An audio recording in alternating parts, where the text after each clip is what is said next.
Okay, Shafi Sadi ಅವರಿದ್ದಾರೆ, Muslim ಮುಖಂಡರು. Shafi Sadi sir, ನಮಸ್ತೆ. ನಮಸ್ತೆ. ಈಗ ರಂಜಾನ್ ಕಾರಣಕ್ಕಾಗಿ ಏಪ್ರಿಲ್ 26 ಮಹತ್ವ ಪಡ್ಕೊಳ್ಳುತ್ತಾ ಅಥವಾ ಆಸ್ ಯೂಶುವಲ್ ಫ್ರೈಡೆ ಅಂತನಾ? ರಂಜಾನ್ ಇರಲ್ಲ, ಅವತ್ತು ರಂಜಾನ್ ಮುಗಿದಿರುತ್ತೆ. ಹೌದು, ಕರೆಕ್ಟ್. ಶೆಟ್ಟಿ ಅವರ? ಹೌದೌದು, ಜಯಪ್ರಕಾಶ್ ಶೆಟ್ಟಿ. ಜಯಪ್ರಕಾಶ್ ಅವರೇ, ಅದೇ ಈದ್ ಉಲ್ ಫಿತರ್ ಏಪ್ರಿಲ್ 10 ಇರತ್ತಲ್ವಾ? ಹೌದೌದು, ರಂಜಾನ್ ಮುಗಿದಿರುತ್ತೆ. ಶುಕ್ರವಾರ ಅಂತ ಹೇಳಿದ್ರೆ ನಿಮ್ಗೆ ಗೊತ್ತಿದೆಲ್ಲ, ಪರಮ ಪವಿತ್ರ ದಿನ. ಆವತ್ತು ಬೆಳಿಗ್ಗೆ ನಮ್ಮ ಹಿರಿಯರೆಲ್ಲ, ನಮ್ಮ ತಂದೆ ಅವರೆಲ್ಲ 11 ಗಂಟೆಗೆ ಹೋಗಿರ್ತಾರೆ ಮಸೀದಿಗೆ. ಯಾಕಂದ್ರೆ ಮಿಕ್ಕಿದ ಬೇರೆ ಯಾವುದೇ ನಮಾಜ್ಗಳು ನಮಗೆ ಬೇಕಾದ್ರೆ ಮನೆಯಲ್ಲೋ ಬೇರೆಲ್ಲೋ ಅದು ನಮಾಜ್ ಮಾಡಬಹುದು. ಶುಕ್ರವಾರದ ನಮಾಜು ಮಸೀದಿಗೆ ಹೋಗ್ಬೇಕು. ಆದ್ರಿಂದ ಈ ಹಿರಿಯರೆಲ್ಲ 11 ಗಂಟೆ ಹೋದ್ರೆ 3 ಗಂಟೆ ತನಕ ಮಸೀದಿಯಲ್ಲೇ ಇರ್ತಾರೆ, ಆರಾಧನೆಯಲ್ಲಿ ನಮಾಜ್ನಲ್ಲಿ ತೊಡಗಿರ್ತಿರ್ತಾರೆ. ಅದು ಅಲ್ಲದೆ ಎಷ್ಟೋ ಅಧಿಕಾರಿಗಳಿದ್ದಾರೆ, ಅವರಿಗೆ ಚುನಾವಣಾ ಡ್ಯೂಟಿಯಲ್ಲಿ ಇರ್ತಾರೆ, ಅವರಿಗೆ ಶುಕ್ರವಾರದ ನಮಾಜ್ ಮಿಸ್ ಆಗತ್ತೆ. ಅದರೊಟ್ಟಿಗೆ ನಮ್ಮ ಚುನಾವಣಾಧಿಕಾರಿಗಳು ಪ್ರಧಾನಮಂತ್ರಿಯಿಂದ ಹಿಡಿದು ಮುಖ್ಯಮಂತ್ರಿಯ ತನಕ ಎಲ್ಲರೂ ಮತದಾನ ಗರಿಷ್ಠ ಮಟ್ಟದಲ್ಲಿ ಆಗ್ಬೇಕು ಅಂತ ಜನಜಾಗೃತಿ ಮೂಡಿಸ್ತಾ ಇದ್ದಾರೆ. ಅದಕ್ಕಾಗಿ ಜಾಹೀರಾತು ಕೊಡ್ತಾ ಇದೆ ಸರ್ಕಾರಗಳು.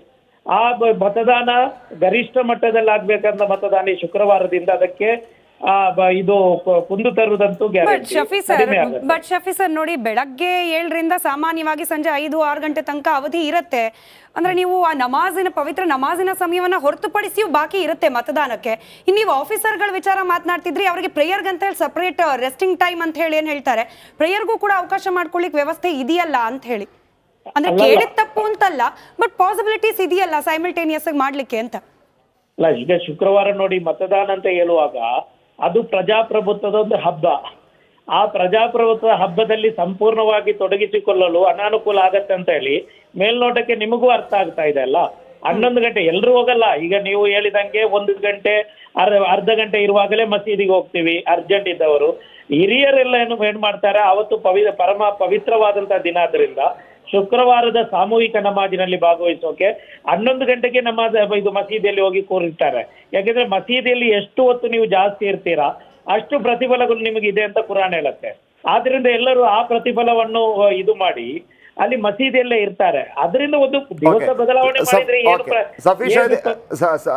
ಶಫಿ ಅವರೇ, ಚುನಾವಣಾ ಆಯೋಗ ಕೂಡ ಮೊನ್ನೆ ಕೆಲವು ರಾಜ್ಯಗಳಲ್ಲಿ ಅಂದರೆ ಕೆಲವು ಅವಕಾಶಗಳನ್ನು, ಕೆಲವು ಎಕ್ಸ್ಕ್ಯೂಸ್ಗಳನ್ನು ಕೊಟ್ಟಿದೆ. ಅಂದರೆ ಅಲ್ಲಿ ಹಬ್ಬ ಇರೋ ಕಾರಣಕ್ಕಾಗಿ ಹಬ್ಬ ಆಚರಿಸ್ಕೊಳ್ಳಿ ಅನ್ನೋ ಕಾರಣಕ್ಕಾಗಿ ಕೊಟ್ಟಿದ್ದಾರೆ.